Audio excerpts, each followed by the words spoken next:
Si queréis, podéis ir tomando asiento.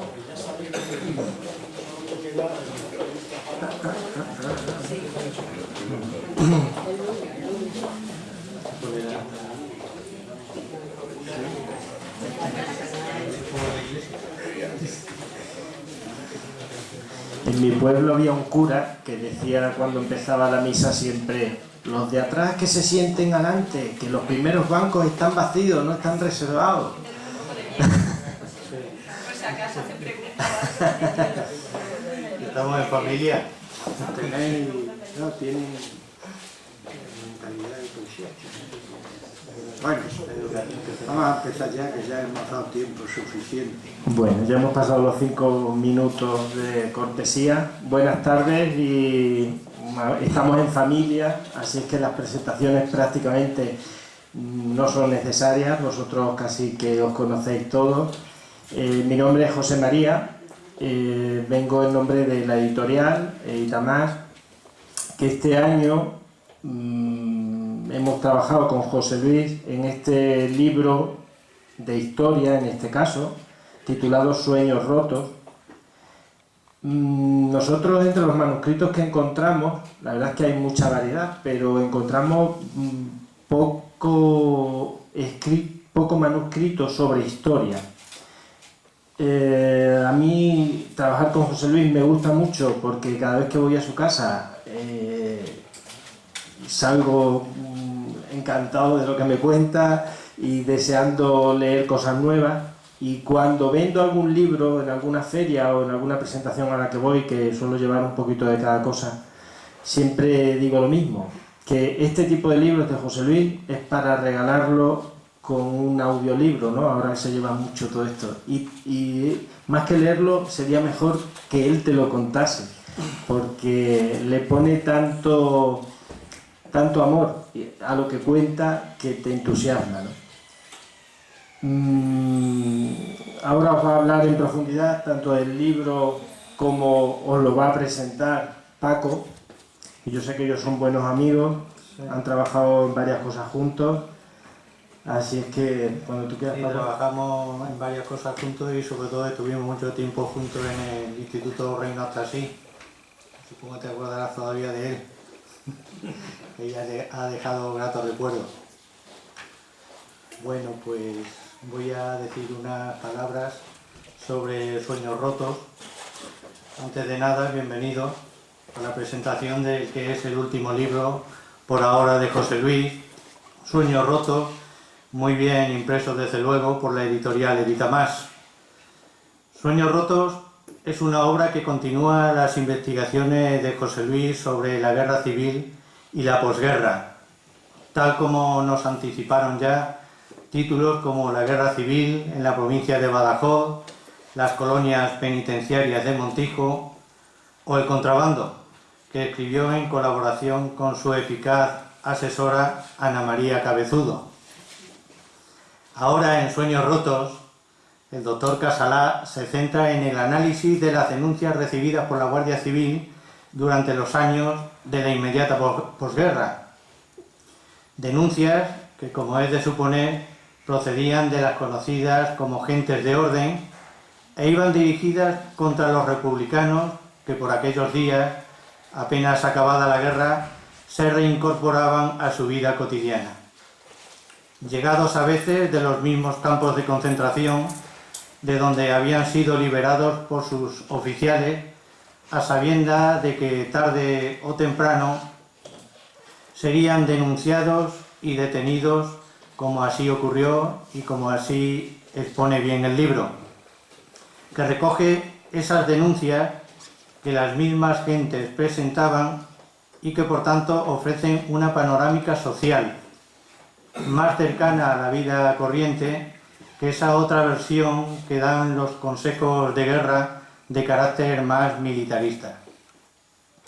Una cuestión, pues, la que aquí se trata muy delicada, que solo se puede abordar tras una tarea ardua pero imprescindible, que ha obligado a indagar pacientemente en los archivos del Centro Penitenciario de Badajoz o de la Administración General del Estado.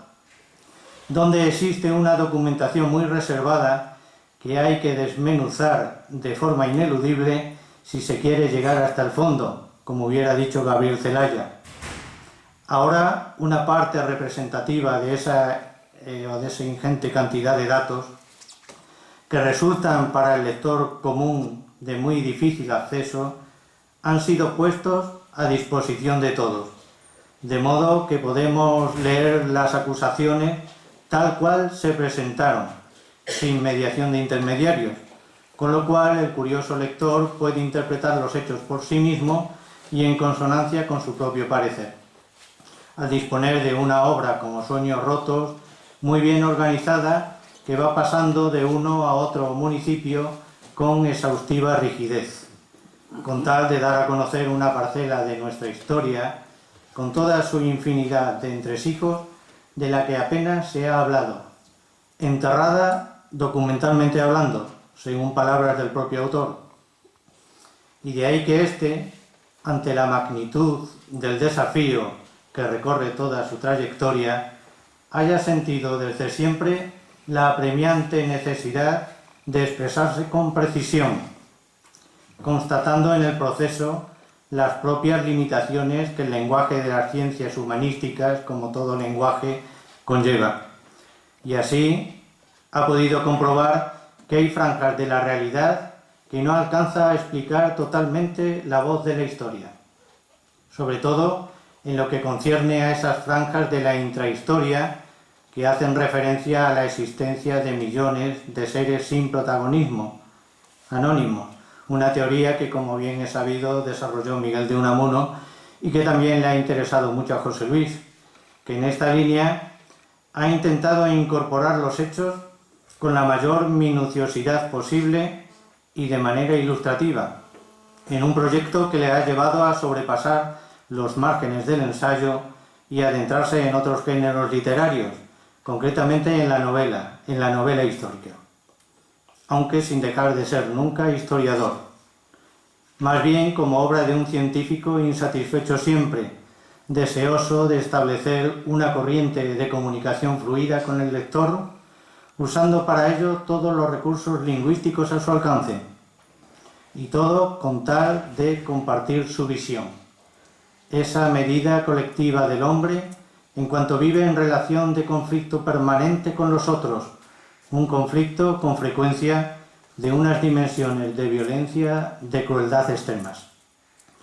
Así se comprende que haya escrito varias novelas en coherencia perfecta con su labor de puro cronista, de exhaustivo buceador de archivos, como elementos ambos, historia y literatura, de un mismo cosmos, girando siempre sobre los temas básicos que mueven toda su tarea investigadora, sobre la cuestión fundamental de toda su obra. La España convulsa, ese ruedo ibérico que fue esa España del siglo XX en plena ebullición, la que fue desde la Segunda República al franquismo.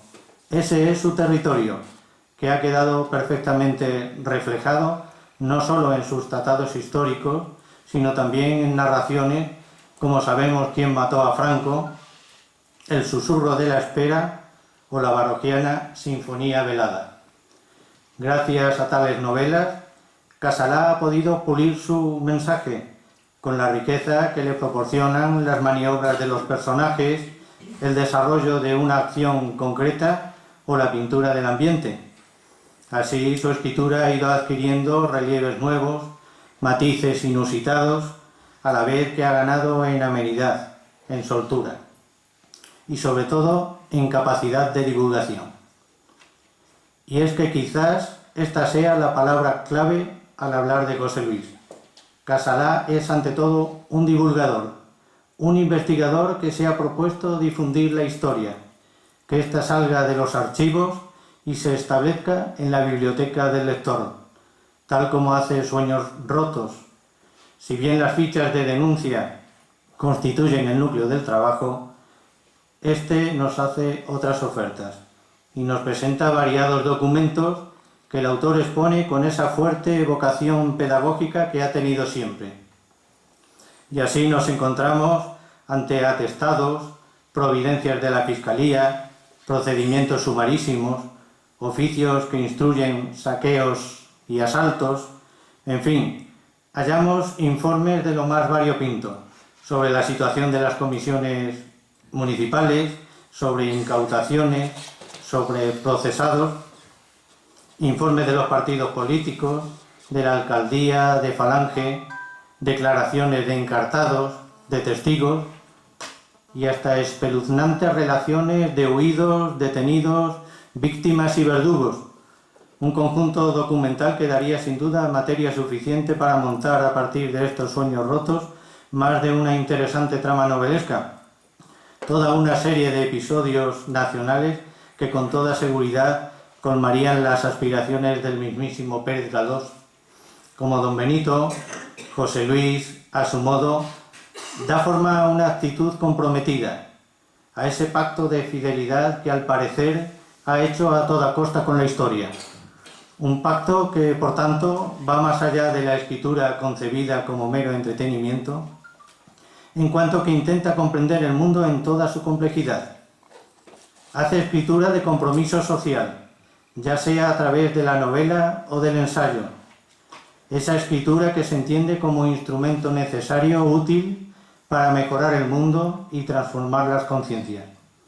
Esa escritura que aquellos poderes tan diluidos, tan fantasmales, que nos mueven a su antojo, se empeñan en desacreditar, en aras de hacer de la sociedad no solo un mero teatro de títeres, imposible de cambiar, sino de apoderarse incluso del lenguaje y oficializar tanto la literatura como la historia, es decir, de situarlas entre los márgenes de lo que establecen como consentido por ellos, por la ideología dominante. Al margen de ella, José Luis ha elaborado un trabajo riguroso.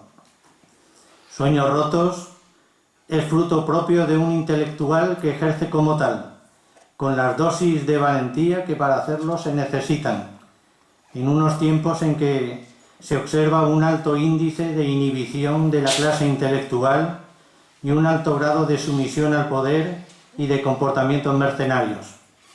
En estos tiempos de libertad que paradójicamente corren, los intelectuales parecen haberse desentendido de su tarea. No hacen acto de relevante presencia en los medios de comunicación y por tanto no resultan determinantes en la formación de la opinión pública, dejando a la sociedad en que viven ciega y desvalida ante las indignidades que se van produciendo día a día y las fuerzas que intentan hacer de ella un puro mercado de abastos.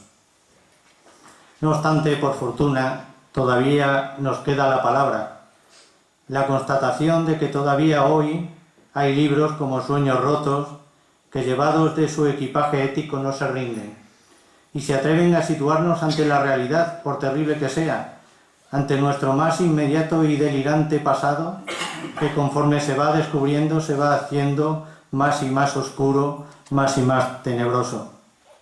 Con el ímpetu desgarrador de su estilo, con ese tono de efecto distanciador que a veces recuerda la frialdad de un auto judicial, con esa frase implacable, con esa contundencia lingüística de los historiadores clarividentes, la sintaxis de Sueños rotos remueve el ánimo y nos sitúa ante el asombro, ante la angustia contenida, ante el estupor que provoca la brutalidad injustificada.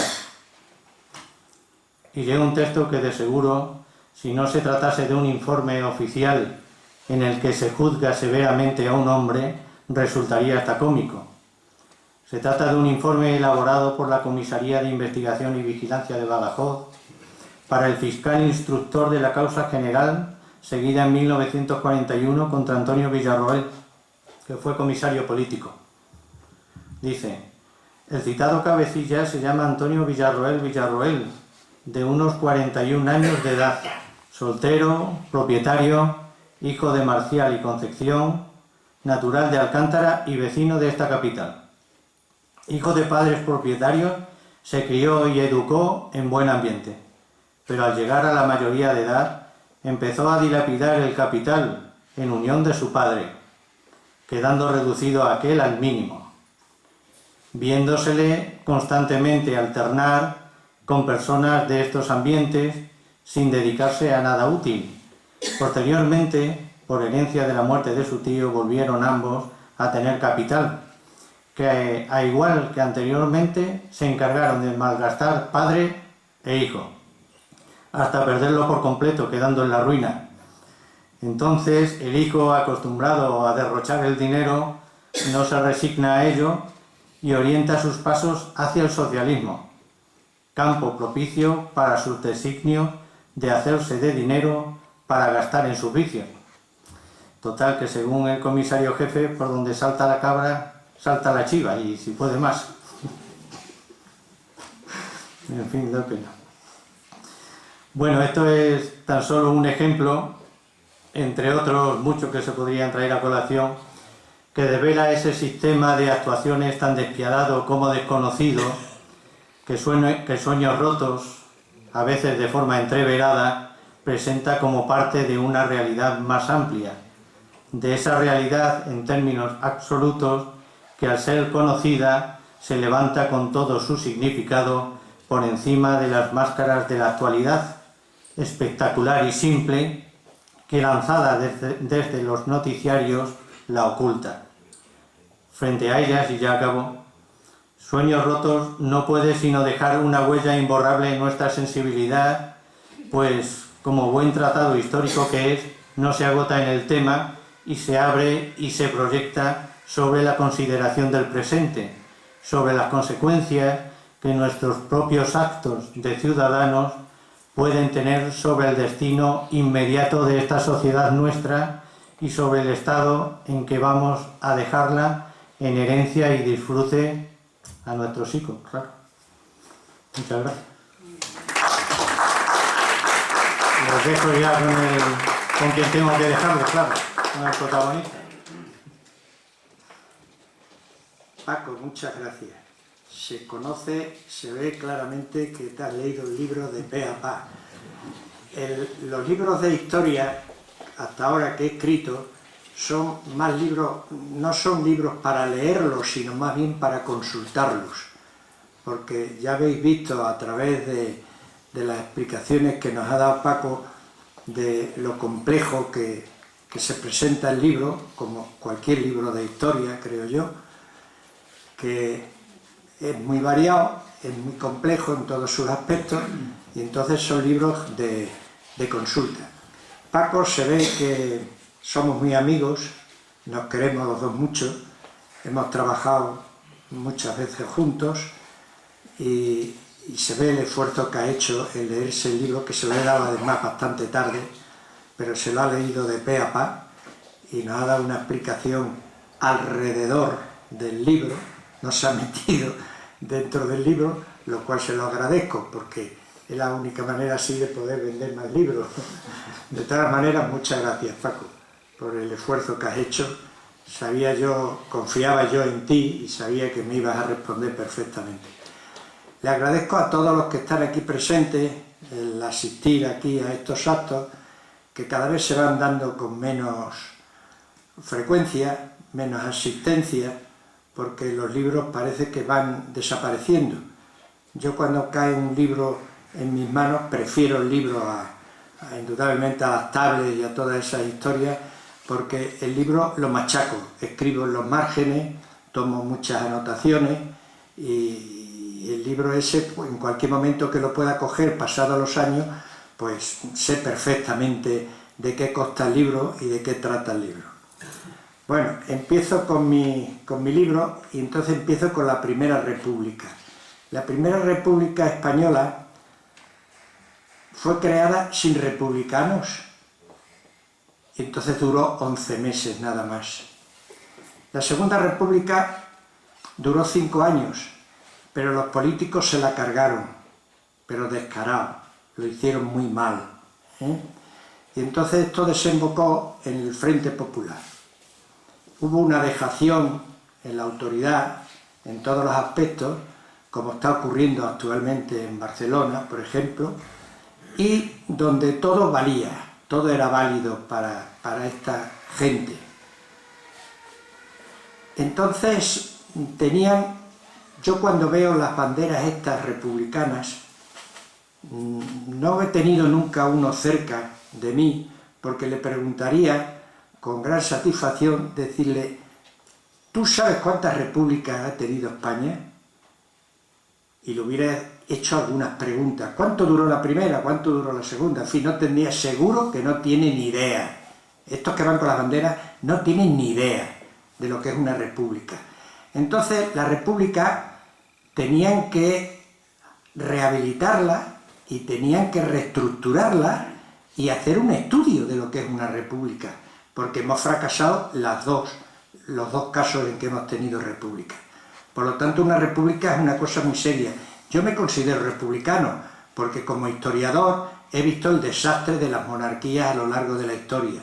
Seríamos un país riquísimo si lo hubieran hecho bien, y sin embargo, por parte de la monarquía no tenemos nada, nos hemos quedado sin nada. Por lo tanto, soy republicano, pero con una república seria, una república bien estructurada, bien organizada, y no... ¿Por qué se alegraron tanto cuando se inició la república, la segunda república? Los cogió de sorpresa, ellos mismos lo dijeron, que les cogió de sorpresa el surgir la segunda república. Aquí en Badajoz no hubo república, o sea, no ganó la república, aquí ganaron los monárquicos. Y en 101 pueblos tuvieron que repetir las elecciones porque decían que eran elecciones que no eran válidas, las anteriores. Y así fueron repitiendo pueblo tras pueblo, en 101 pueblos, hasta que lograron que saliera la república. Y eso pues ocurrió en muchísimos lugares. Lo mismo que el Frente Popular no ganó tampoco las elecciones. Entonces saca uno un poco las antenas y decir, vamos a ver, si ahora el populismo saca el número 2, se creen que han ganado y se pueden echar a la calle. Porque esa es la manera de actuar de ellos. Eso es lo que hicieron en la Segunda República, precisamente. Estamos en otras circunstancias, pero visto cómo están las autoridades, cómo actúa el gobierno, qué manera de actuar tiene, pues estamos bailando en la cuerda floja. O sea, es una cosa muy seria. A mí en particular me tiene preocupado. Creo que no ocurrirá, pero tal como está ocurriendo las actuaciones que tienen actualmente con Cataluña y lo que está ocurriendo en Barcelona con la famosa Ada Colau, etcétera, etcétera, pues no me extrañaría que al sentirse segundos más elegidos, pues ¡bum!, dijeran, hemos ganado, ¿sí? Nos vamos a la calle. Ya veremos. Dios quiera que no ocurra nada de lo que se prevé. Los republicanos, el pueblo, tenía motivos para hacer lo que hizo. O sea, hay que ser justo y hay que hablar de todo. Teníamos una agricultura arcaica totalmente. Había unas desigualdades tremendas. Estaba el caciquismo, estaban los terratenientes y luego estaba el pueblo con jornaleros, braceros, yunteros, obreros normales de la construcción, etc. Entonces, esas desigualdades fue uno de los motivos principales de los que nos trajo, que desembocaron en la guerra civil. Un exceso demográfico había dentro del campo. ¿Por qué? Porque estamos hablando principalmente aquí en Extremadura, en la provincia de Badajoz. ¿Por qué? Porque aquí no había industria ninguna. ¿Dónde se iban a colocar?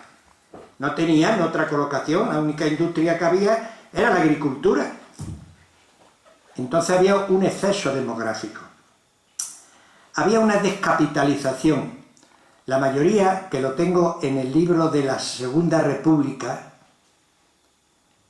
vienen ahí toda la lista que había de caciques y terratenientes, y la gran mayoría vivían como poco en Madrid, en París, en Roma, en Suiza, fuera de España.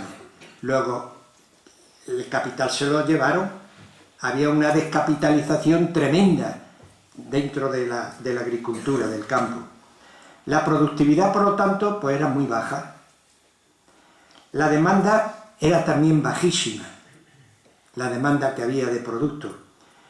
Y la exportación muy disminuida, se exportaba muy poco.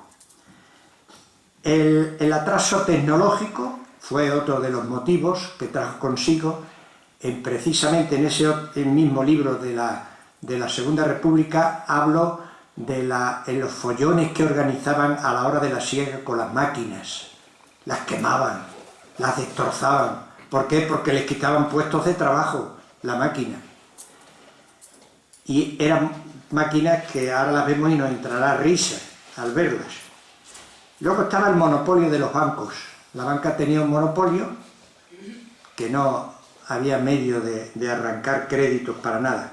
Y por último, que es muy importante y que lo he palpado y lo he visto y me ha dado mucha pena, el analfabetismo que existía. El analfabetismo, por término medio, en la provincia de Badajoz era de un 46%, pero había zonas donde llegaba al 90%. ¿Cómo lo veía? En los consejos de guerra, en toda la documentación, firmaban con el dedo, no sabían firmar. Ahí se ha hecho una catalogación de todo el analfabetismo que había. Todo eso influyó. También influyeron las leyes republicanas. Yo, una de las que más me impactó cuando lo leí fue la ley de términos. La ley de términos lo hizo el socialismo para tener bien atrapados a todos los afiliados, para tenerlos bien dominados, bien controlados. Y entonces en un término municipal no podían venir a irse a otro término municipal los trabajadores, tenían que trabajar en su propio término, no podían moverse del término suyo. Y entonces, ¿qué ocurrió? Que la gran mayoría de los términos de aquí que necesitaban gente, porque estaban menos poblados, traían a portugueses, filas y filas, hileras tremendas de portugueses venir aquí a la siega, a la provincia de Badajoz, a muchos términos, porque no dejaban ir a los vecinos del término municipal. Eso hizo mucho daño, porque hizo pasar, esa fue la causa principal de las hambrunas que tuvo que soportar la provincia de Badajoz durante la Segunda República. Entonces empieza la guerra, y al empezar la guerra, con la ruta de la Plata seguida por Yagüe, toma la parte toda del suroeste de la provincia de Badajoz, sur y suroeste, pero el resto quedan acantonados, quedan ahí amontonados cantidad de milicianos. Entonces hicieron una encerrona el general Saliqué por el norte y Queipo de Llano por el sur, y cogieron la Bolsa de la Serena. En la Bolsa de la Serena cogieron a 15.000 prisioneros. Me decía a mí el general Carracedo, que fue jefe del Servicio de Información Militar durante toda la guerra, de que no tenían para darles de comer ni para dormir, porque las cárceles eran cárceles pequeñas. Aquí vemos la que había, el Palacio de Godoy. Imaginaros el Palacio de Godoy de cárcel. Eso hacía 4 presos y medio. No tenía seguridad ninguna, ni tenía nada de nada. Y lo mismo ocurrió en las cárceles, por ejemplo, en Jerez de los Caballeros, en Mérida, que eran donde había cárceles, porque en los demás sitios, en los pueblos, lo que había era el calabozo, donde lo metían provisionalmente y a los 2 o 3 días lo llevaban a una prisión mayor. Entonces, me dijo a mí, me contó, porque no está escrito, en ningún sitio lo he leído, el general Carracedo, que fue uno de los fundadores del campo de concentración de Castuera. En el campo de concentración de Castuera han escrito algunos señores que murieron, que asesinaban, que mataban. Mentira. Yo he tenido testigos, que vienen en los libros míos de la Guerra Civil, los mismos testigos de los que estaban dentro, con los que estaban fuera de guardias, y coinciden en todo. Ahí no mataron a nadie. Entonces me decía el general Carracedo, no teníamos para darle de comer ni para dormir. Hicimos un tribunal, los oficiales del campo de concentración, y fueron pasando delante de nosotros contando cada uno su historia. Esto es interesante, lo que estoy contando ahora. Cada uno contaba su historia. Yo soy del pueblo fulano, yo no he hecho nada, yo estaba en tal sitio, me cogieron la guerra en el campo, yo no pertenecía a nada.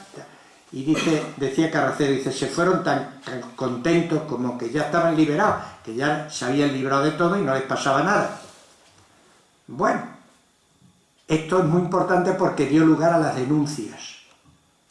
Las denuncias, que voy a hablar ahora de ellas, las encontramos mi mujer y yo en el archivo de la Administración General del Estado en Alcalá de Henares. Allí están las denuncias de toda la provincia de Badajoz. Lo que hay aquí en el libro este es un muestreo de 11 localidades, porque si fueran todas sería horroroso. Con esto hay más que suficiente para enterarse de cómo eran las denuncias. Las denuncias, ¿quiénes las presentaban?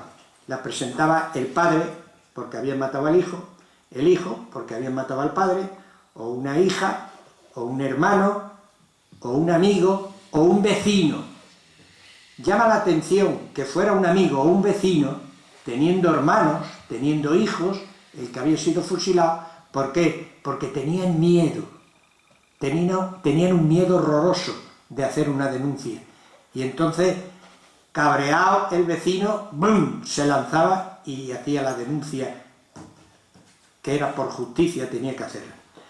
Entonces todas estas personas que salieron del campo de concentración, que fueron 8.000, porque se quedaron solo con 7.000, los que salieron, llegaron a sus pueblos y decían: fulana, mira quién ha llegado, el que mató a tu padre, y presentaba una denuncia en el cuartel de la Guardia Civil. Esas son las denuncias. Las denuncias, a diferencia de los consejos de guerra, son de mayor riqueza. Lo vais a ver ahora el contenido que tenían. ¿Por qué? Porque el Consejo de Guerra, como ha dicho Paco, era una visión militar única y exclusiva, que tenían incluso un abogado defensor que era militar y lo que menos hacía es defender al incautado. Luego hacía lo que les daba la gana, por supuesto. Entonces esa visión era estricta, la del Consejo de Guerra. Pero las denuncias son ricas primero porque es un familiar o es un amigo, el que sea el que presenta la denuncia. Y dice, yo voy a poner un ejemplo, por ejemplo, que me acuerdo de un tal Adriano Nogales Calderón, de Azuaga. Este presentó la denuncia una de sus hijas. Me parece que se llamaba Adela Nogales Grueso, se llamaba. Y resulta que cuenta que fulano, con nombres y apellidos, viene todo con nombres y apellidos. Fulano, mengano, el otro y el otro, que fueron 3 milicianos y 3 guardias municipales los que fueron a detener al padre. Dice, fueron tan cobardes que no fueron capaces de venir uno a uno en busca de mi padre.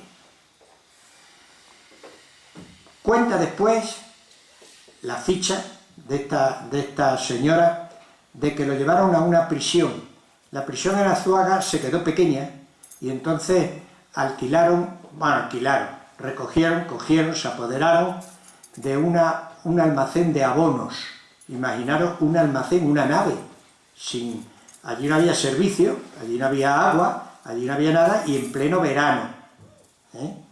Bueno, pues todo eso lo narro en Sinfonía Velada, en el libro que escribí de Sinfonía Velada. Entonces resulta que dice después, fulano, mengano y el otro en la cárcel vejaron a mi padre y le dieron varias palizas. No quiero contar lo que producían las palizas esas. Es algo duro, algunas partes del libro este, la lectura del libro este. Después dice, fulano y mengano y el otro, viene una lista de unos cuantos que fueron los que lo fusilaron. Entre ellos un tal Jorge Pulgarín de la Gala. Lo nombro ahora porque luego vamos a hablar de él. Y resulta que, ¿dónde está? Dice la ficha. ¿Dónde está fulano? En Francia. Y mengano, en México. Y el otro, en Argentina. Todos los que se autoexiliaron. Franco no exilió a nadie. Antes de exiliarlo lo mataba. ¿Cómo lo iba a dejar escapar? No, es imposible. No se iban a Portugal. No se les ocurría. ¿Por qué? Porque Portugal los devolvía. Como le pasó aquí con Sinforiano Madroñero, el alcalde de Badajoz, como pasó con muchos de aquí, muchos que recogieron ahí en la aduana. Los recogían y los traían aquí y aquí los fusilaban. Entonces, este Jorge Pulgarín de la Gala, no dice la ficha dónde estaba. O sea, desapareció. Muchos se fueron a la sierra, otros se fueron a Francia y luego regresaron, otros se escondieron, ¿eh? Y entonces, esta mujer que presentó, la hija que presentó, se llamaba Teresa, que presentó Adela, Teresa era la madre, que presentó la denuncia, tenían el padre, que era empleado, tenía 56 años, y tenía 8 hijos. El mayor tenía 37 años y el menor 17. Esta que presentó era la segunda.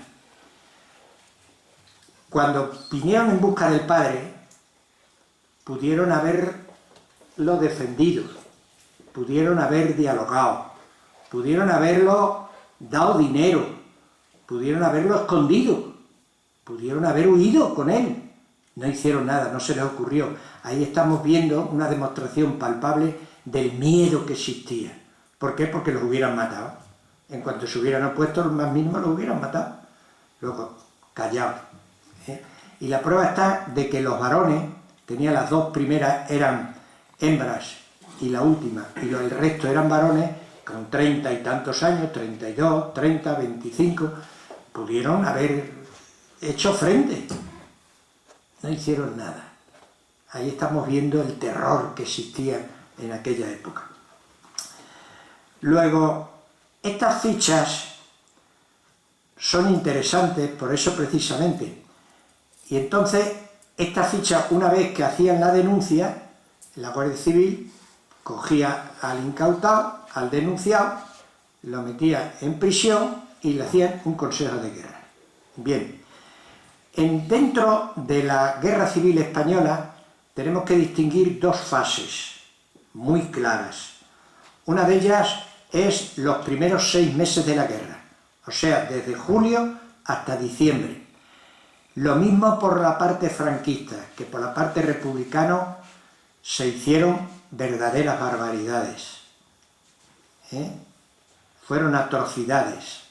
Ahí cada uno hacía lo que le daba la gana. Fueron, indudablemente, que yo lo he dicho en algunos de mis libros, fueron ajustes de cuentas, porque se metían en las prisiones y le decían, ahora me vas a dar el dinero de 20 años que te he estado trabajando, al propietario con el cual había estado trabajando pues 20 años, me vas a dar el dinero justo que me tenías que haber dado. Y entonces le firmaba, lo que pasa es que luego lo mataban. Esa fue la primera fase de los 6 primeros meses. Mataban, les quitaban el dinero, los robaban, asaltaban sus casas y luego los mataban. Es donde hicieron mal, porque si te ha dado ya el dinero, lo has recuperado, que era el dinero justo que te tenía que haber dado, pues confórmate ya con eso, y sin embargo lo mataban. Esa fue la primera fase. Pero viene una segunda fase, que es donde los comités revolucionarios, en la mayoría, que también lo pongo en los libros, en la mayoría de los pueblos fueron cambiados debido a la cantidad de barbaridades que hacían. Entonces frenaron, se hicieron las cosas mejor hechas, se juzgaban, sobre todo cuando, por ejemplo, Castuera fue la capital de la República aquí en la provincia de Badajoz. Ya había un gobernador civil que tenían ellos, tenían autoridades, tenían ejército, y el ejército es el que empezó a dominar estos comités revolucionarios y entonces les exigió que se hicieran las cosas bien hechas. Por parte franquista ocurrió 3/4 de lo mismo. Se acabaron esos consejos de guerra que mataban a cantidad de gente, consejos de guerra que se hacían a 30, a 40, a 20 y tantas personas de una vez, y si había uno o dos que habían matado, a lo mejor los demás no habían matado y pagaban las consecuencias del que había matado. O sea, fueron injustos totalmente. Pero en esta segunda parte se nombra un comisario general de guerra que se llamaba Gómez Dégano, y entonces este señor manda a todos los ayuntamientos una serie de preguntas para que le informen sobre determinadas personas. Este libro, en vez de ponerle Sueños rotos, pensé en un principio poner una pisonadora.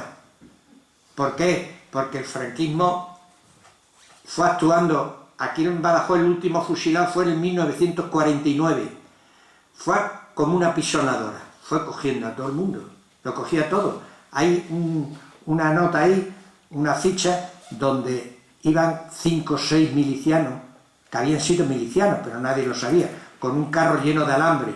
Los para la Guardia Civil y dicen: ven para acá, ¿de dónde traéis esto? De ahí lo hemos cogido, de ahí. ¿No sabéis que eso es del ejército? Que no pone nada ahí. ¿Cómo os llamáis? Fulano, mengano, este, el otro. Dieron conocimiento de ellos y habían sido milicianos, le hicieron consejo de guerra a todos. Luego no se escapaba ninguno. Yo no me acuerdo aquí, porque yo tendría, no sé, cuando vinimos nosotros a Badajoz yo tenía unos 7 años por ahí, o 8, ¿no, Manolo? Y entonces yo no me acuerdo, pero sí me contaban que había registros en la calle, registraban a la gente, y según vieran lo que le encontraban en los bolsillos, tomaban nota de ellos y averiguaban quién era. Bueno, pues este señor Gómez Dégano mandaba unas fichas y pedía información al párroco, al jefe de falange, al alcalde y a la Guardia Civil, y le tenían que mandar un listado de lo que habían hecho. Y ahí empezaban entonces las depuraciones, comenzaron, pero se fueron haciendo bien, las cosas como son, se fueron haciendo legalmente. Entonces encontramos aquí al famoso Jorge Pulgarín de la Gala, que lo cogieron, no se pudo escapar, estaría escondido, estaría camuflado, estaría donde fuera, pero no se escapó. Y entonces le empiezan los informes. Se puede escribir un libro de la cantidad de informes que este hombre fueron recapitulando para hacerle un consejo de guerra.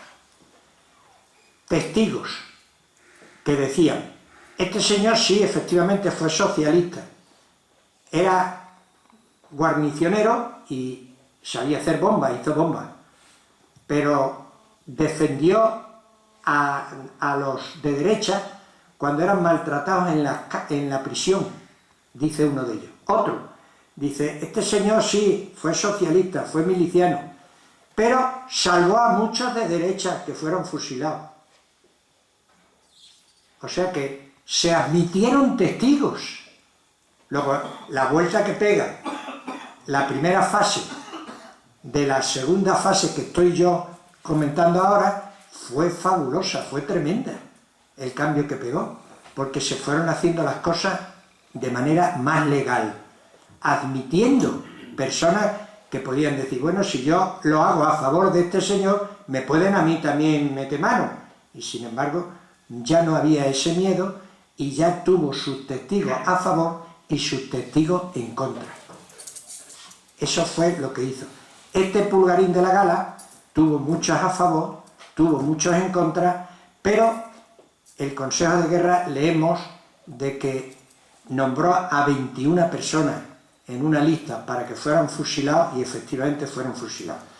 Entonces ahí no tenía escapatoria, porque luego algunos que votaron o dieron un aval, porque eran avales lo que existían también en esa época, a favor de él, decían que sí, que intervino en algunos fusilamientos en Azuaga.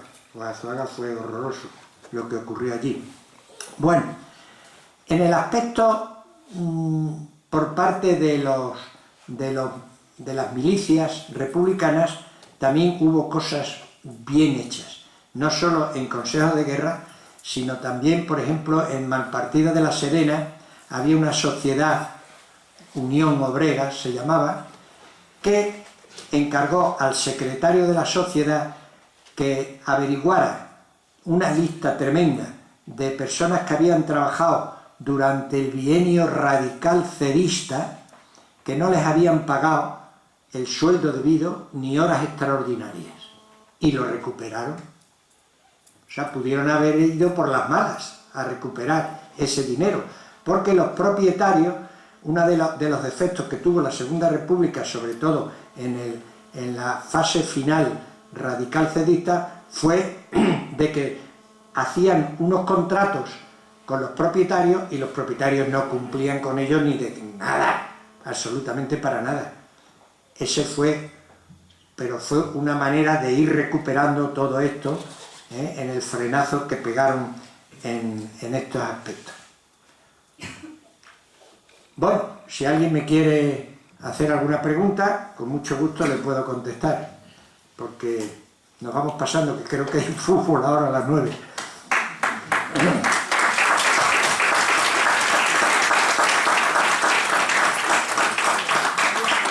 Dime, José Miguel. Buenas noches, gracias por la invitación y por estar acompañándote en la presentación. Yo he oído hablar de la figura, como eres experto en el tema de la guerra civil, la figura de los repartidos. ¿Qué eran los repartidos? Los repartidos. Sí. Yo lo he oído nombrar en mi pueblo, soy de Nogales, lo he oído nombrar en mi pueblo, que llegaban y de la República llegaban y repartían a la gente por las casas y por las tierras. Decían, usted tiene que llevar tanta gente. Sí. No sé si habrá oído Mira, en la Segunda República los ayuntamientos no pintaban ya nada, ¿eh? Hubo unos comités que se apoderaron de los ayuntamientos y entonces quien era afiliado al partido lo repartían, los que no se quedaban a tres velas. Lo repartían Entonces, les daban el trabajo. Por la casa de los propietarios. Les daban el trabajo, sí. Ten en cuenta que una de las cosas que existía durante la Segunda República era que acudían a las plazas de los pueblos, y allí acudía el mayoral o el encargado de la finca y decía, tú, vete conmigo, y tú también, y tú también. Eso lo hacía voluntariamente o por recomendación, o como quería, o conocimiento, se llevaba a los que tenían que trabajar. Pero eso ya pasó a la historia y entonces quien hacía el reparto eran los comités revolucionarios. Y esos comités revolucionarios tenían un encargado precisamente de, por ejemplo, de guardar las requisas que hacían a los detenidos, otro de requisar el ganado, otro de requisar otros productos y otro encargado de hacer los repartos esos del trabajo. ¿Está claro? Porque uno de los fracasos que tuvo la Segunda República fue la reforma agraria. No supieron hacerla. No supieron hacerla. Y yo me acuerdo que cuando yo estudiaba me mandaron leer 2 libros horrorosos, los dos, porque eran tremendos. Uno de ellos fue Las Confesiones de San Agustín y otro fue la doctrina josantoniana. Y de la doctrina josantoniana yo me acuerdo de uno en particular que decía, si usted tiene una finca y esa finca está capacitada para tener 40 personas, las tiene que colocar y le doy un mes para colocarlas. Y si no las coloca, las coloco yo. Y si no, se la incauto. Y con los pisos hizo lo mismo, dijo lo mismo. Fijaros, a mí me quedó eso muy grabado y era de la doctrina josantoniana. O sea que la Segunda República lo que empezó a hacer es apagar las tierras que se incautaban y no tenía un duro. Si Primo de Rivera se encargó de gastar todo el dinero, entre ellos hacer la escuela de San Francisco y Correo, lo hicieron en la Segunda República, lo hicieron en la dictadura de Primo de Rivera. Entonces lo que debió de haber hecho la Segunda República es incautar las tierras esas y hacer un reparto. Es lo que tenía que haber hecho y fracasó totalmente. Entonces estos del Frente Popular lo primero que hacían era irse, que estaban precisamente, lo cogió en pleno verano, irse a las eras y allí quemaban la miel, quemaban todo, lo hacían polvo todo. Esa fue una de las consecuencias que hicieron. Otra pregunta, había por ahí otra pregunta. Dime, Federico. Vamos a ver, José Luis. Una de las cosas que tú has comentado ha sido cuando empezó la Segunda República, Sí, el desorden inicial que hubo porque no se esperaban esa victoria. sí. Pero yo no sé si tú lo tratas en tu novela, porque no la he leído todavía. Una de las causas fundamentales del desorden fue que la República dio una amnistía general. de forma que salieron miles de presos comunes a la Sí, calle, claro. y encima a la fuerza de seguridad le dieron instrucciones de que no nos dejasen en paz. Invadieron cortijos, plazas, ciudades de todo tipo, y entonces hubo un desbarajuste tremendo, porque aparte de las medidas que tomaban los republicanos, depurando los ayuntamientos a los que eran monárquicos, estos presos comunes, asesinos, ladrones Sí. y tal cual, campaban por todo. Sí. Mira, Eso lo tocas tú. Mira, si lo toco precisamente en el libro de la Guerra Civil en la provincia de Badajoz, Represión republicano-franquista, que fue de la tesis doctoral,